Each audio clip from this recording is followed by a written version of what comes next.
दोस्तों आज हम लोग विज्ञान का 80 वीवीआई क्वेश्चन देखेंगे जो आपके मैट्रिक बोर्ड परीक्षा के लिए बहुत ही इम्पोर्टेंट है। और दोस्तों अगर आप लोगों को मैट्रिक बोर्ड एग्ज़ाम में 400 से ज़्यादा नंबर लाना है तो आप लोग इस चैनल को सब्सक्राइब करके रखिए, क्योंकि इस चैनल पर आपको सभी विषय का महत्वपूर्ण वीवीआई क्वेश्चन जो आपके एग्ज़ाम में आ सकते हैं वो आपको प्रोवाइड करेंगे। तो इस चैनल को ज़रूर सब्सक्राइब करिए और वीडियो को शुरू से अंत तक देखिए। और जो प्रश्न आपको याद नहीं होगा उसको क्या कीजिए कि आप लोग अपना कॉपी में नोट करके रखिए और उसको हमेशा रिवीजन करते रहिए, वो भी प्रश्न आपको याद हो जाएगा। और रिवीजन के लिए आप लोग वीडियो पर 15 मिनट 20 मिनट का समय ज़रूर दें ताकि आपको रिवीजन हो सके। तो चलिए हम लोग पहला क्वेश्चन से वीडियो को स्टार्ट करते हैं। आप लोग वीडियो को लाइक कीजिए और चैनल पर अगर आप लोग नए हैं तो सब्सक्राइब करके रखिए ताकि आपको वीडियो का नोटिफिकेशन मिल सके। देखिए पहला क्वेश्चन कहता है कि किसी उत्तल लेंस की फोकस दूरी हमेशा होती है, यानी कि उत्तल लेंस की जो फोकस दूरी होती है वो हमेशा कैसी होती है, तो हमेशा पॉजिटिव होता है यानी कि धनात्मक होता है। तो हमारा उत्तर क्या हो जाएगा, ऑप्शन ए होगा, यानी कि उत्तल लेंस की फोकस दूरी होता है वो हमेशा धनात्मक होता है। चलिए उसके बाद देखिए दूसरा प्रश्न, ये भी मोस्ट इंपॉर्टेंट है और आपके बोर्ड एग्जाम में बार बार पूछे जाते हैं। देखिए कहता है कि किसी शब्दकोश में पाए गए छोटे अक्षर को पढ़ते समय आप निम्न में से कौन सा लेंस पसंद करेंगे। यानी कि कोई शब्दकोश है यानी कि डिक्शनरी है, उसमें छोटा छोटा अक्षर को पढ़ने के लिए हम लोग कौन सा लेंस पसंद करेंगे। तो देखिए हम जानते हैं कि छोटा अक्षर को बड़ा करके देखने के लिए हमेशा किसका प्रयोग करते हैं, उत्तल लेंस का प्रयोग करते हैं और उसका फोकस दूरी कम होना चाहिए। तो आप लोग ऑप्शन देखिए दिया हुआ है 50 सेंटीमीटर फोकस दूरी वाले उत्तल लेंस, फिर है 50 सेंटीमीटर वाले अवतल लेंस, फिर 5 सेंटीमीटर फोकस दूरी वाले उत्तल लेंस और 5 सेंटीमीटर फोकस दूरी वाले अवतल लेंस। तो देखिए यहाँ पर जो हमारा आंसर होगा वो हो जाएगा ऑप्शन सी, 5 सेंटीमीटर फोकस दूरी वाले उत्तल लेंस का हम लोग प्रयोग करेंगे, यानी कि ऑप्शन सी इसका सही आंसर है। चलिए उसके बाद आइए तीसरा क्वेश्चन में। देखिए ये भी प्रश्न मोस्ट इंपॉर्टेंट है। देखिए कहता है कि मोटर गाड़ी के चालक के सामने समानांतर लगा रहता है, यानी कि मोटर गाड़ी के ड्राइवर के सामने कौन सा दर्पण लगा हुआ रहता है, तो इसका उत्तर हो जाएगा उत्तल दर्पण, यानी कि ऑप्शन बी हमारा बिल्कुल सही आंसर है।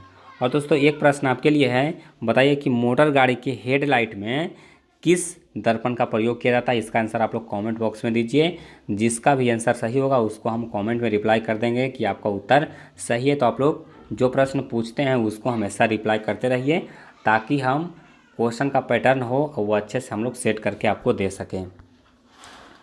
चलिए उसके बाद आइए अगला प्रश्न में। देखिए चौथा प्रश्न ये न्यूमेरिकल टाइप प्रश्न है लेकिन बहुत ही आसान है। देखिए कहता है कि एक व्यक्ति समतल दर्पण की ओर 4 मीटर पर सेकंड की चाल से आ रहा है। कहता है कि इस व्यक्ति को समतल दर्पण में अपना प्रतिबिंब किस चाल से आता हुआ प्रतीत होगा। तो देखिए अगर समतल दर्पण के सामने कोई भी वेग से आएगा तो उसका प्रतिबिंब जो दिखलाई पड़ेगा वो 2 भी वेग से दिखलाई पड़ेगा, यानी कि उसका दोगुना चाल से आता हुआ प्रतीत होगा, यानी कि 4 मीटर पर सेकंड है तो इसका उत्तर हो जाएगा 8 मीटर पर सेकंड। इस थ्योरी को आप लोग याद रखिए।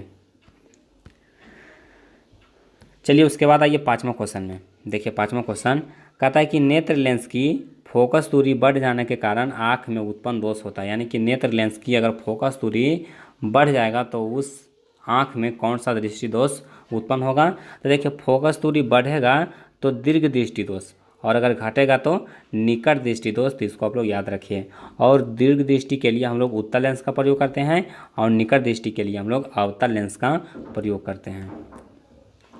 चलिए उसके बाद आइए अगला प्रश्न में। देखिए कहता है कि दूरदृष्टि दोष वाले व्यक्ति द्वारा जिस चश्मे का प्रयोग किया जाता है उसमें लगा रहता है। तो देखिए अभी बताएं आपको कि दीर्घ दृष्टि यानी कि दूरदृष्टि दोष के लिए हम लोग किसका प्रयोग करते हैं, उत्तल लेंस का प्रयोग करते हैं। तो हमारा उत्तर हो जाएगा ऑप्शन ये हो जाएगा।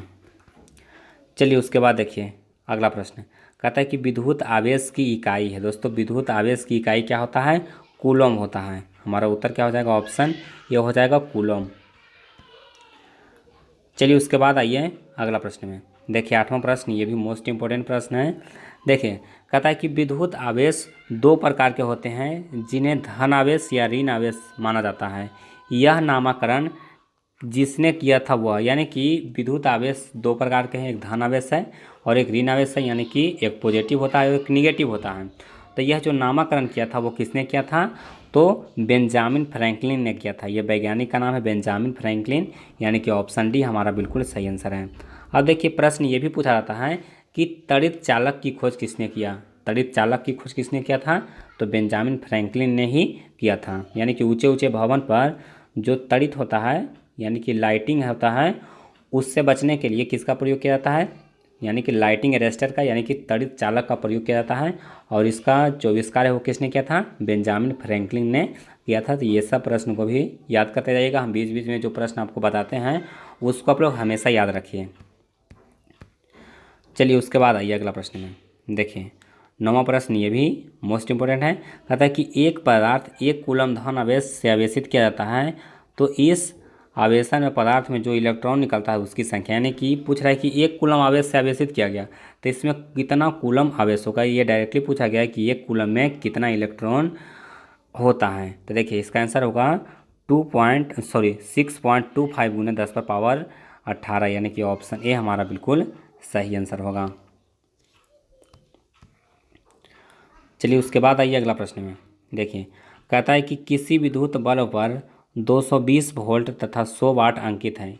कहता है कि इसे 110 वोल्ट पर परिचालित करते हैं तो इसके द्वारा उपयुक्त शक्ति कितनी होगी। देखिए ये न्यूमेरिकल प्रश्न है और इसको हमको बनाना पड़ेगा कि इसका जो अगर हम लोग 110 वोल्ट पर अति करेंगे तो वो कितना शक्ति लेगा।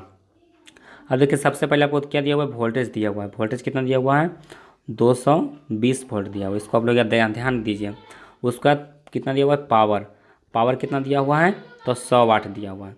अब देखिए आई बराबर क्या होता है, यानी कि इलेक्ट्रिक करंट बराबर क्या होता है? पी बराबर होता है वी आई, तो वी बटा आई, तो आई बराबर होता है वी बटा पी। वी बटा पी हो जाएगा और दोनों कंडीशन में करंट होगा वो सामान्य होगा। यानी कि इसको हम लोग लिख सकते हैं 220 बटा 100 और इसको बराबर में लिख सकते हैं क्या चीज़? 110 बटा x मान लीजिए। अब देखिए इससे 2 से कट जाएगा 220। अब देखिए 50 दूना 100, यानी कि x का वैल्यू कितना आ गया? तो 50 वाट आ गया। x का वैल्यू कितना आ गया? 50 वाट, यानी कि ऑप्शन सी हमारा बिल्कुल सही आंसर होगा। उसके बाद आइए अगला प्रश्न में। देखिए 11 नंबर क्वेश्चन कहता है कि धात्विक ऑक्साइड को किस प्रकार का ऑक्साइड कहा जाता है। यानी कि धात्विक ऑक्साइड जो होता है वो कैसा ऑक्साइड होता है? तो जो धातु का ऑक्साइड होता है वो क्षारीय होता है, यानी कि क्षारकीय ऑक्साइड होगा। और अधातु का ऑक्साइड होता है वो अम्लीय होता है। इसको आप लोग ध्यान में रखें। यानी कि कोई धातु है, जैसे कि हो गया सोडियम, सोडियम धातु है, लोहा धातु है, तो इसका जो ऑक्साइड होता है वो कैसा होता है? क्षारीय होता है। और अधातु का जो ऑक्साइड होता है वो कैसा होता है? अम्लीय होता है।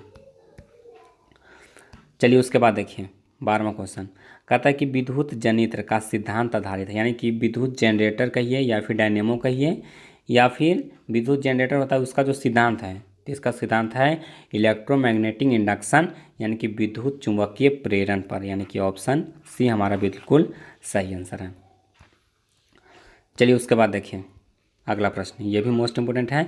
कहता है कि लघु पथन के समय परिपथ में विद्युत धारा का मान, यानी कि लघु पथन होता है जब शॉर्ट सर्किट। देखिए लघु मतलब क्या होता है? शॉर्ट, और पथन मतलब जो सर्किट होता है यानी कि पथ होता है उसको पथ कहा जाता है। देखिए लघु पथन यानी कि शॉर्ट सर्किट में परिपथ में विद्युत धारा का मान क्या होता है? तो बहुत अधिक बढ़ जाता है, यानी कि ऑप्शन सी हमारा बिल्कुल सही आंसर होगा।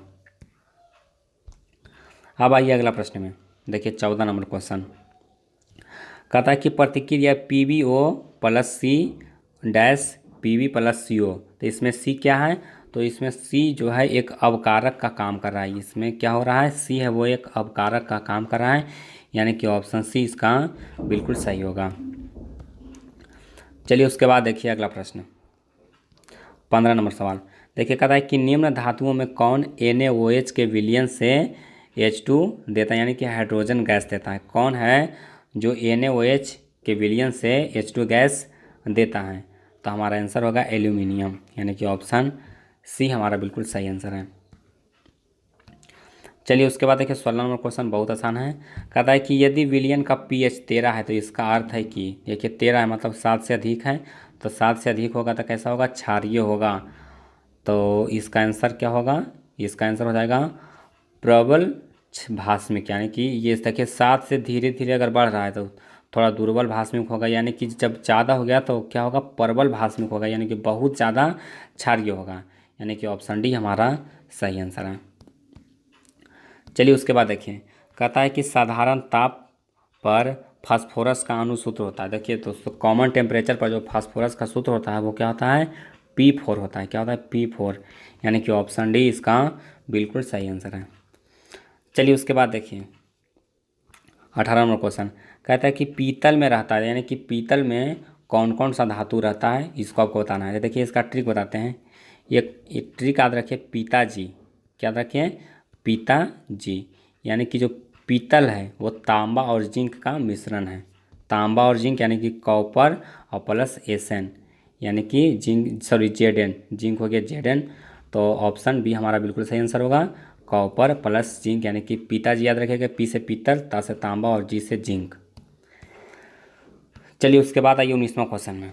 देखिए कहता है धातुओं की प्रकृति होती है। दोस्तों धातुओं की प्रकृति कैसी होती है, तो धातु होता है वो विद्युत धनात्मक होता है, यानी कि ऑप्शन ए इसका सही उत्तर है। चलिए उसके बाद देखिए 20वां क्वेश्चन, कहता है कि चुंबकीय अशुद्धि को किस प्रकार दूर किया जाता है। दोस्तों चुंबकीय अशुद्धि यानी कि वो चुंबक में वो चिपक जाता है, तो उसको कैसे हम लोग इसको जो जो अथी होगा, अशुद्धि होगा, उसको कैसे दूर करेंगे, तो चुंबकीय विधि से ही करेंगे, यानी कि ऑप्शन डी हमारा बिल्कुल सही आंसर होगा।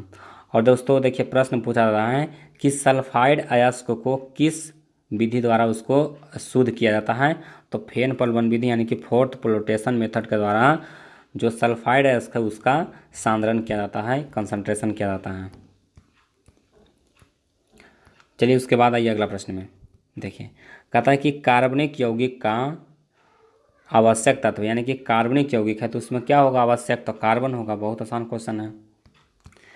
चलिए उसके बाद आइए, देखिए कहता है कि अक्रिय तत्व कौन है। अक्रिय तत्व कौन है, तो अक्रिय तत्व देखिए इसमें कार्बन, हीलियम, सोना और हाइड्रोजन। देखिए जो हीलियम गैस है वो कैसा है, अक्रिय है। हीलियम हो गया, आर्गन हो गया, क्रिप्टन हो गया, जिनॉन हो गया, ये सब जो तत्व है वो कैसा है, अक्रिय तत्व है। उसके बाद आइए देखिए, कहता है कि एल्किन श्रेणी के यौगिक का सामान्य सूत्र होता है। दोस्तों एल्किन यानी कि CnH2n, क्या होगा, एल्किन CnH2n, एल्केन कहेगा तो CnH2n+2 और एल्काइन कहेगा तो CnH2n-2। तो इसको आप लोग याद रखिए। उसके बाद आइए 24वां प्रश्न में। देखिए कहता है कि अपमार्जक बनाने में उपयोग होता है। दोस्तों अपमार्जक यानी कि जो सर्फ होता है उसी को अपमार्जक कहा जाता है। तो अपमार्जक बनाने में किसका प्रयोग किया जाता है, तो देखिए ऑप्शन दिया हुआ है ईथर का, कास्टिक सोडा का, एल्कोहल का और गंधक अम्ल का। तो इसका आंसर जो हो जाएगा वो क्या हो जाएगा, एल्कोहल का। चलिए उसके बाद आइए अगला प्रश्न में। देखिए कहता है कि आवर्त सारणी के जो 7A यानी कि 7A के जो तत्व हैं वो उसको क्या कहा जाता है, तो इसको जो धातुओं के साथ अभिक्रिया नहीं करता है उसके बाद हैलोजन कहलाते हैं। उसके बाद देखिए सी दिया हुआ है कि निष्क्रिय गैसों के अपेक्षा 2 इलेक्ट्रॉन कम रखती है, और डी है अज्ञात तत्व। तो देखिए जो 7वां ए का जो तत्व होता है वो कभी धातु के साथ अभिक्रिया, धातु के साथ अभिक्रिया नहीं, इसमें हो जाएगा हैलोजन कहलाता है। यानी कि जो 7A का जितने भी तत्व क्या कहलाता है, हैलोजन कहलाता है। इसको आप लोग याद रखिए। हमारा उत्तर क्या हो जाएगा, ऑप्शन ए हो जाएगा, यानी कि हैलोजन ग्रुप होता है वो होता है 7A। उसके बाद आइए 26वां क्वेश्चन में। देखिए कहता है कि आवर्त सारणी में बाएं से दाएं जाने पर प्रकृतियों के बारे में कौन सा कथन असत्य है। तो देखिए क्या दिया हुआ, ये में तत्वों की धात्विक प्रकृति बढ़ती है, ये नहीं है। बी दिया गया है संयोजकता, इलेक्ट्रॉन की संख्या बढ़ जाती है, बाएं से दाएं नहीं। उसके बाद परमाणु आसानी से इलेक्ट्रॉन त्याग करता है, और डी है कहता है कि इनके ऑक्साइड अधिक अम्लीय हो जाते हैं। देखिए इसका आंसर होगा कि परमाणु आसानी से इलेक्ट्रॉन का त्याग करते हैं बाएं से दाएं जाने पर। चलिए उसके बाद देखिए कहता है कि प्रकाश संश्लेषण की क्रिया में उत्पन्न होता है। दोस्तों प्रकाश संश्लेषण की क्रिया में क्या उत्पन्न होता है, तो देखिए ऑप्शन दिया हुआ है प्रोटीन, बी है कार्बोज, सी है विटामिन और डी है वसा। तो इसका आंसर हो जाएगा ऑप्शन बी कार्बोज। चलिए उसके बाद आइए 28वां क्वेश्चन। देखिए कहता है कि अंडाणु निषेचित होता है। दोस्तों अंडाणु निषेचित कहाँ होता है? तो फ्लोपियन ट्यूब में होता है, यानी कि फ्लोपियन नलिका में। तो ऑप्शन सी इसका सही आंसर है। चलिए उसके बाद आइए अगला प्रश्न।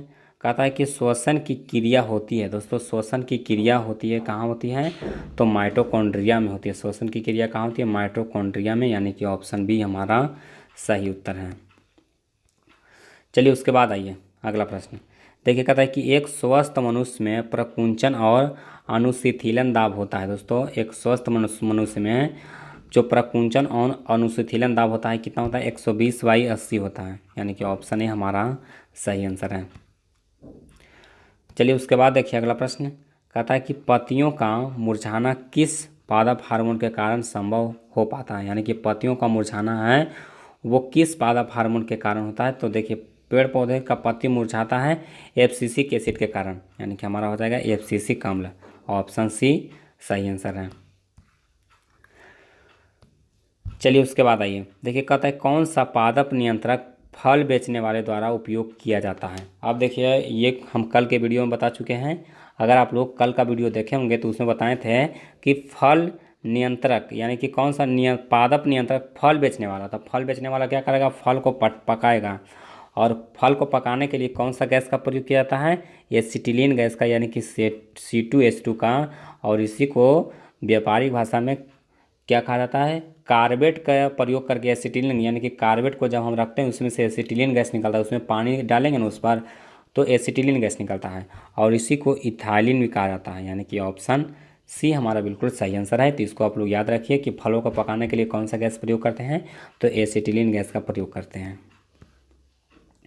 उसके बाद आइए अगला प्रश्न में।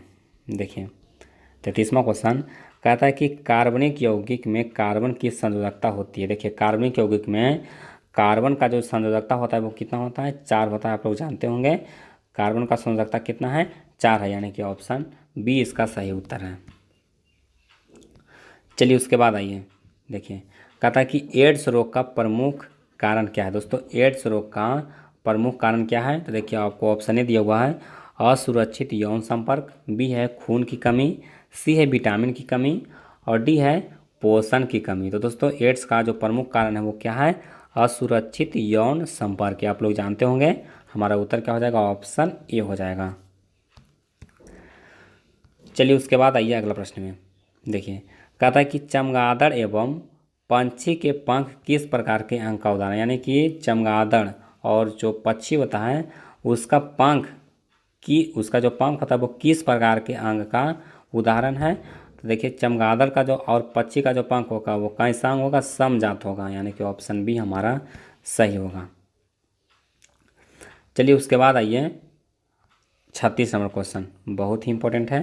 कहता है कि वे अंग जिसकी उत्पत्ति तथा मूल संरचना तो समानता होती है किंतु कार्य के अनुसार उसकी बाह्य संरचना में परिवर्तन हो जाता है, ऐसे अंगों को कहा जाता है। तो ऐसे अंगों को कहा जाता है समजात अंग। यानी कि उत्पत्ति और मूल संरचना समान होता है लेकिन कार्य अलग अलग होने के कारण उसका जो बाह्य रचना होता है उसमें क्या होता है? परिवर्तित हो जाता है। इसी को समजात अंग कहा जाता है।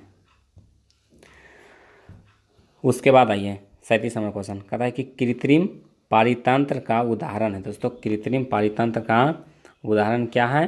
तो देखिए वन तालाब, झील तालाब, बगीचा खेत और सभी सही है। तो देखिए इसमें वन है वो कृत्रिम नहीं होता है, झील ये सब कृत्रिम, लेकिन बगीचा और खेत क्या होता है? कृत्रिम होता है। इसको हम लोग लगा सकते हैं। तो यह कृत्रिम पारितंत्र का उदाहरण है।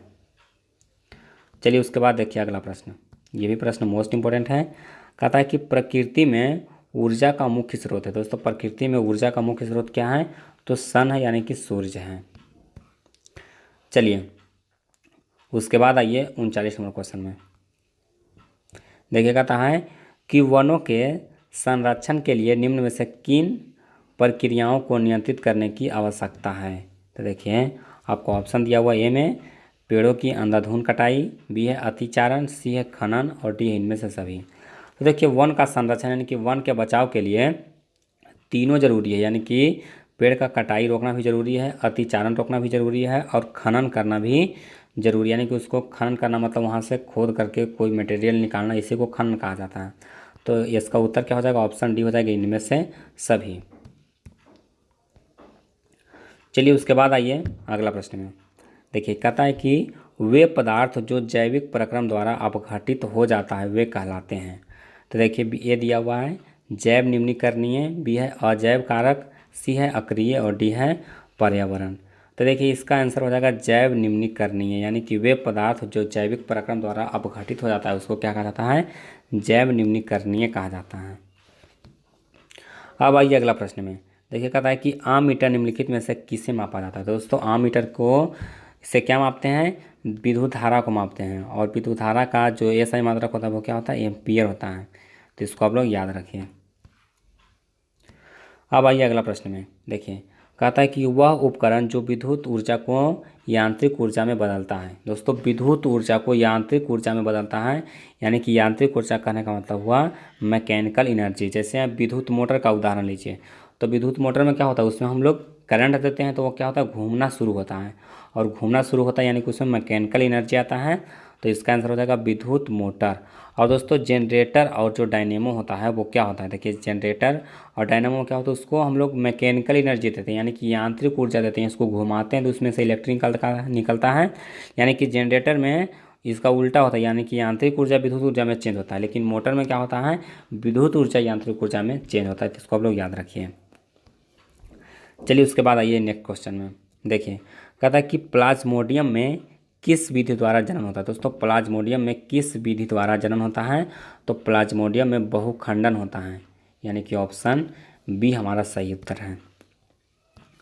चलिए उसके बाद आइए, बहुत आसान क्वेश्चन है। निकट दृष्टि दोष को निम्नलिखित में से किस लेंस द्वारा हटाया जाता है। तो निकट यानी कि अवतल, और दूर यानी कि उत्तल। चलिए उसके बाद देखिए कहता है कि पौधे में जनन अंग कहाँ पाए जाते हैं। बहुत आसान क्वेश्चन है, पौधे में जनन अंग कहाँ पाए जाते हैं, तो फूल में यानी कि पुष्प में। हमारा उत्तर होगा ऑप्शन सी हो जाएगा। चलिए उसके बाद भी देखिए अगला प्रश्न भी बहुत आसान है। कहता है कि मेंडल ने आनुवंशिकी प्रयोग हेतु किस पौधे का उपयोग किया था, तो मटर का प्रयोग किया था, यानी कि मटर के पौधे का उपयोग उसने आनुवंशिकी प्रयोग में किया था। तो हमारा उत्तर क्या होगा, ऑप्शन सी होगा। उसके बाद आइए अगला प्रश्न देखिए 47 नंबर क्वेश्चन। कहता है कि पारिस्थितिकी तंत्र में ऊर्जा का प्रवाह किस दिशा में होता है। तो इसका उत्तर हो जाएगा बहुदिशीय, यानी कि सभी दिशाओं में। चलिए उसके बाद देखिए कहता है कि ओजोन परत पाया जाता है। दोस्तों ओजोन परत है वो कहाँ पाया जाता है, बहिर्मंडल में पाया जाता है, यानी कि जहाँ वायुमंडल का जो सबसे ऊपरी सतह है उसी को बहिर्मंडल कहा जाता है। तो ओजोन परत है वहीं पाया जाता है सबसे ऊपर में। चलिए उसके बाद देखिए 49 नंबर क्वेश्चन बहुत आसान है। कहता है कि दाढ़ी बनाने में कौन सा दर्पण उपयुक्त होता है। दोस्तों दाढ़ी बनाने में कौन सा दर्पण उपयुक्त होता है, तो अवतल दर्पण। इसमें जो चेहरा होता है वो बड़ा दिखता है। तो हमारा उत्तर क्या हो जाएगा, ऑप्शन सी हो जाएगा। चलिए उसके बाद देखिए कहता है कि प्रकाश के परिवर्तन के कितने नियम हैं। बहुत आसान क्वेश्चन है। प्रकाश के परिवर्तन के कितने नियम हैं, तो 2 नियम हैं।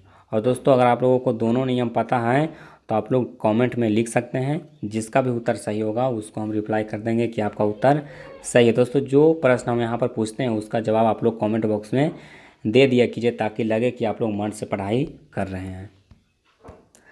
चलिए उसके बाद देखिए अगला क्वेश्चन कहता है कि निर्वात में प्रकाश की चाल होती है। दोस्तों निर्वात में प्रकाश का चाल कितना होता है, तो 3 लाख किलोमीटर पर सेकेंड, यानी कि 3 × 10⁸ मीटर पर सेकेंड। ऑप्शन ए हमारा सही उत्तर होगा।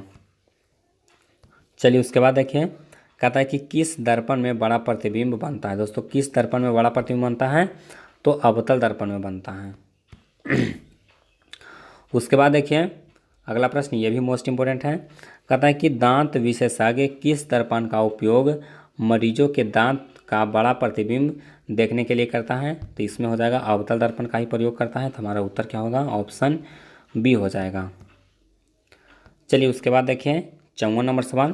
कहता है कि किस दर्पण में केवल आभासी या काल्पनिक प्रतिबिंब बनता है। किस दर्पण में बनता है, तो समतल दर्पण में और उत्तल दर्पण में, यानी कि दोनों में आभासी और काल्पनिक प्रतिबिंब बनता है, लेकिन अवतल में कभी काल्पनिक और कभी आभासी बनता है।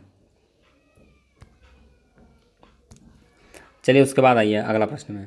तो कहता है मोटर चालक के सामने साइड मिरर में लगा रहता है। दोस्तों ये क्वेश्चन हम बता चुके हैं कि जो ड्राइवर के सामने होता है वो कौन सा दर्पण होता है, तो उत्तल दर्पण होता है। ऑप्शन सी हमारा आंसर सही होगा। और मोटर कार के हेडलाइट में अवतल दर्पण का प्रयोग किया जाता है। ये क्वेश्चन हम पूछे थे, इसका आंसर यहाँ पर आपको बता दिए कि इसका आंसर क्या हो जाएगा।